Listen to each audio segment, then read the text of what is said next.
सभी को रक्षाबंधन की हार्दिक शुभकामनाएं। सावन का आखिरी सोमवार है और रक्षाबंधन का त्यौहार है। जी हाँ, 3 अगस्त 2020 का ये आखिरी सोमवार रक्षाबंधन का त्यौहार को लेके आया है। बहुत ही शुभ नक्षत्र में इस बार पूजा आराधना होगी, क्योंकि बहुत सालों के बाद ऐसा नक्षत्र है कि जिसमें बहुत सारी चीज़ें बन रही हैं, बहुत अच्छे योग भी बन रहे हैं।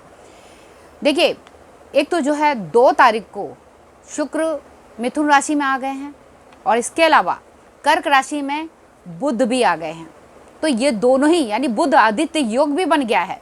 और बुधवार 3 तारीख को बुधवार के दिन रक्षाबंधन का जो त्यौहार है उसके लिए यहाँ बता दें, इस बार भद्रा काल बिल्कुल नहीं है। हमेशा क्या होता है, पूर्णमासी पे जब भद्रा काल होता है तो रक्षाबंधन की जो समय होती है उसमें कुछ हमें देखना पड़ता है कि किस शुभ तिथि में, किस शुभ समय पे हम अपने भाई के हाथों में राखी बांधें। तो इस बार बहुत सालों के बाद भद्रा काल नहीं पड़ रहा। 9:28 पर भद्रा काल समाप्त हो जाएगा और उसके बाद का जो समय रहेगा वो बहुत ही शुभ रहेगा। उत्तरा आषाढ़ जो नक्षत्र पड़ रहा है वो सुबह 7:14 तक का रहेगा। उसके बाद श्रवण नक्षत्र चालू हो जाएगा। श्रवण नक्षत्र का जो स्वामी है वो चंद्र है और सोमवार के दिन चंद्रमा की पूजा आराधना का कहने का मतलब ये होता है कि रक्षाबंधन का त्यौहार आपके लिए अत्यंत शुभकारी हो जाएगा। 11:49 तक का समय रहेगा, यानी कि सुबह से 9:29 से लेके जो समय चालू होगा रात में 21 यानी कि 9:14 तक, 21:14 तक, यानी कि रात का जो समय रहेगा उस समय तक आप अपने भाई की कलाई पे राखी बांध सकते हैं और बहुत ही अच्छा रहेगा। और एक स्थिर लगन होता है, स्थिर लगन के बारे में भी मैं आपको बता दूं, क्योंकि स्थिर लगन जो होता है वो दोपहर में पड़ेगा। ये वृश्चिक लगन होता है, इसको हम स्थिर लगन कहते हैं। 1:49 से लेके 4:29 तक का समय रहेगा। इस दौरान भी अगर बहन अपने भाई के हाथों पे राखी बांधती है तो अत्यंत शुभकारी रहता है। प्रदोष काल का जो समय रहेगा तो शाम को 4:10 से लेके 9:14 तक का रहेगा।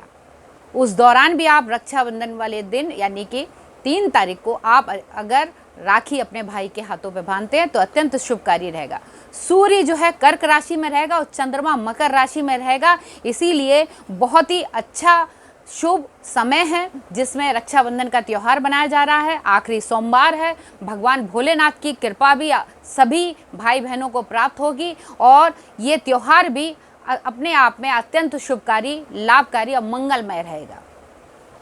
और इसके साथ ही जब हम बात करते हैं कि आप पूजा की जो थाली होती है उसमें आप क्या क्या रखते हो, ये भी आपको पता होना चाहिए। तो पूजा की थाली में आप अक्षत रखिएगा जो लक्ष्मी जी का प्रतीक होगा, चंदन रखिएगा, रोली जिसे कहते हैं उसे रखिएगा, ये जो मंगल का प्रतीक होगा, केसर रखिएगा जो गुरु का प्रतीक होगा, सूर्य का प्रतीक होगा। दोनों ये सारी चीज़ें जो हैं आपके भाई के मस्तिष्क पे जब लगेगी तो एक विजय कौशल योग बनेगा और ये भाई के लिए बहुत ज़्यादा शुभकारी भी रहेगा। क्योंकि देखिए, रक्षाबंधन का त्यौहार मनाया क्यों जाता है? इसलिए मनाया जाता है कि भाई बहन के पवित्र बंधन को मजबूत करने के लिए, कि ये एक प्रेम का जो बंधन है, भाई बहन का जो प्रेम का बंधन है, ये अटूट तरीके से बंधन अपने आप में एक मजबूती लाता है।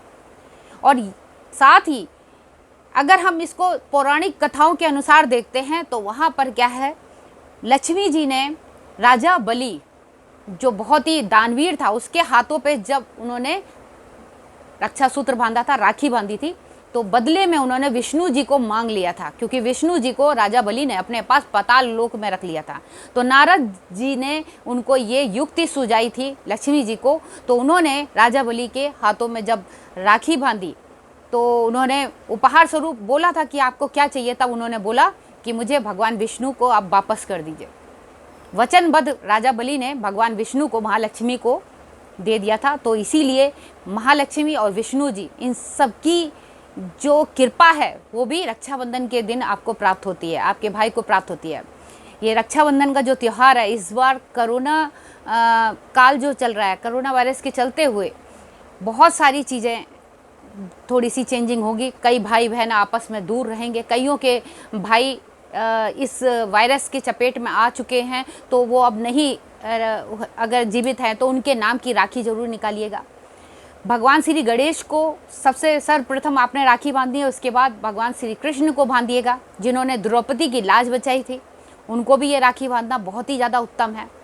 हर क्षेत्र में, हर जगह आपके भाई की जीत हासिल हो, इस कामना के साथ में बुधवार का दिन, जो बहन का दिन होता है, क्योंकि बहनों का, बुआओं का दिन होता है, इस दिन रक्षाबंधन पड़ रहा है, तो अपने आप में अत्यंत लाभकारी और शुभकारी है। जिनके भाई दूर हैं वो नारियल ले लीजिएगा, गरी गोला ले लीजिएगा, उस पर आप तिलक करिएगा और तिलक करके आप उसको रख दीजिएगा।